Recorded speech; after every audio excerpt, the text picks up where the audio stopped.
Sure. Good morning, everyone, and welcome to our weekly briefing. As usual, we'll start off with an update to the numbers. First, since last week, 1,395 more Philadelphians have been diagnosed with COVID. As of yesterday, we're seeing an average of 255 new cases per day, which is approximately where we've been since early September.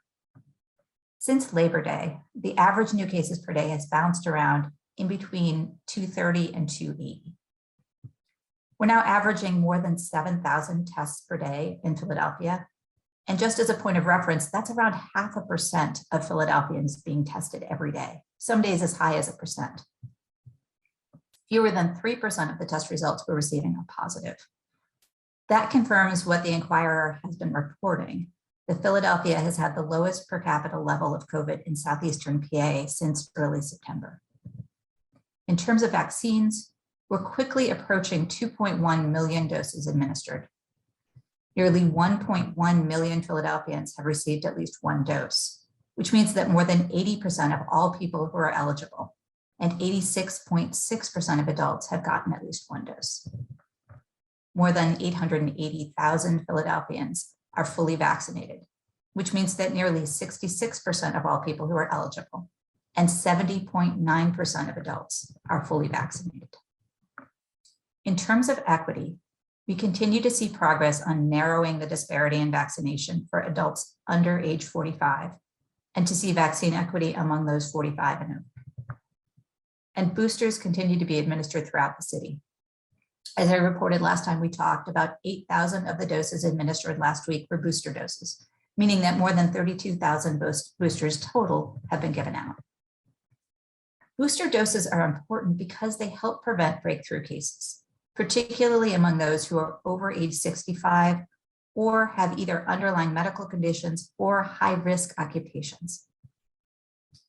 I also wanted to follow up on last week's discussion about vaccine mandates. As you know, Philadelphia's vaccine mandate for healthcare workers at long-term care facilities and hospitals, and the mandate for colleges and universities took effect last Friday. I am deeply grateful to the many people who stepped up and got their vaccinations to meet that deadline.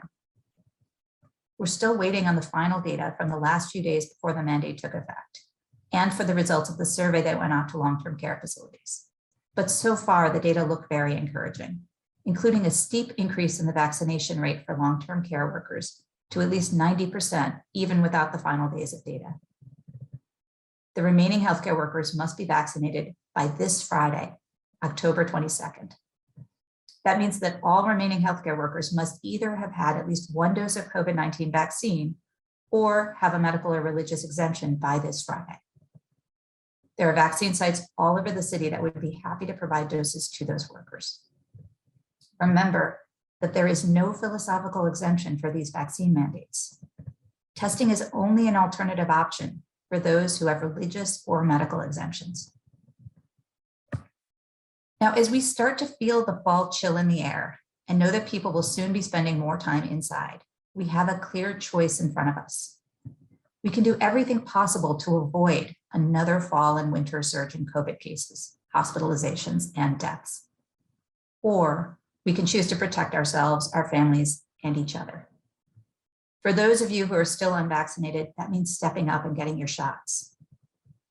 For those who are vaccinated, it means remembering that we aren't out of the woods yet. So remember to mask up if you have to be in a crowded indoor space, to gather outside rather than inside when you have a choice, and to get your booster if you fall into one of the recommended groups. To wrap up, if you'd like more information about the pandemic and the city's response, you can visit our website at phila.gov/COVID. If you have questions, please call our COVID call center at 215-685-5488.